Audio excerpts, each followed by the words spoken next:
स्वामी विवेकानंद के जीवन की कहानियाँ अध्याय भाग 39 जाति भेदभाव का दंश। विश्वनाथ दत्त के एक मुसलमान मुवक्किल थे।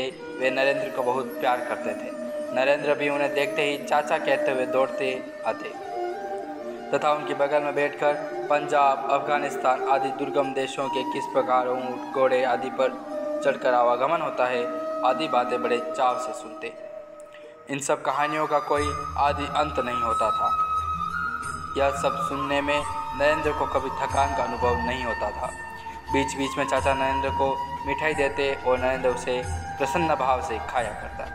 दूसरे मुवक्किल दोनों को आचार व्यवहार को देखकर काँप उठते तथा अवाक्त मुद्रा में असंतोष व्यक्त करते। घर में प्रवेश करते ही विश्वनाथ बाबू सारी बातें समझ जाते, किंतु भोजन आदि के संबंध में वे सदैव अत्यंत उदार भाव रखते थे, अतः कुछ भी नहीं बोलते थे। इस जाति भ्रष्टता की घटना को लेकर एक दिन बड़ा हंगामा हुआ। पिता को अपने व्यावसायिक कार्य में व्यस्त देखकर नरेंद्र ने अचानक बैठक खाने में प्रवेश किया।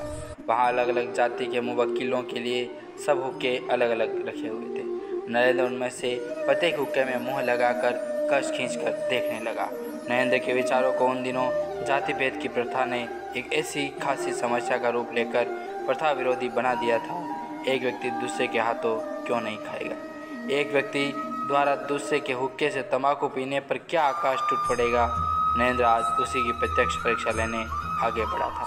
लेकिन इतने हुक्कों में मुंह लगाने के बाद भी तो संसार में कोई परिवर्तन नहीं हुआ। उसी समय वहाँ पिता विश्वनाथ आ पहुँचे और नरेंद्र को उस अवस्था में देखकर पूछा, अरे क्या कर रहे हो?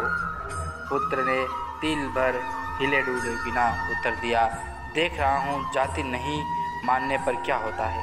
पुत्र की अद्भुत खोज परखता तथा विकट समस्या का आश्चर्यजनक समाधान कौशल देखकर पिता जोरों से हंस पड़े एवं बड़े दुष्ट हो रहे कहकर अध्ययन कक्ष में चले गए। और फिर एक दिन वहीं भद्र मुसलमान बैठक खाने में बैठे सम्राट अकबर के गुणों का बखान कर रहे थे।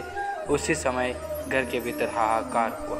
अन्य बालकों के साथ लुका छिपी खेलते खेलते अचानक पांव फिसल जाने से नरेंद्र एक मंजिल से पूजा घर की सीढ़ी पर से लुढ़कते लुढ़कते नीचे गिरकर अचेत हो गए। तुरंत डॉक्टर बुलाकर गया।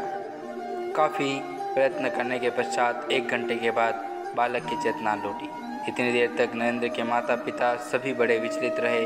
होश आने पर डॉक्टर ने कहा, चोट गंभीर है किंतु जीवन को कोई डर नहीं। गिरने के कारण नरेंद्र की दाहिनी आँख के ऊपर थोड़ा सा कट गया था। वह दाग उनके आजीवन बना रहा।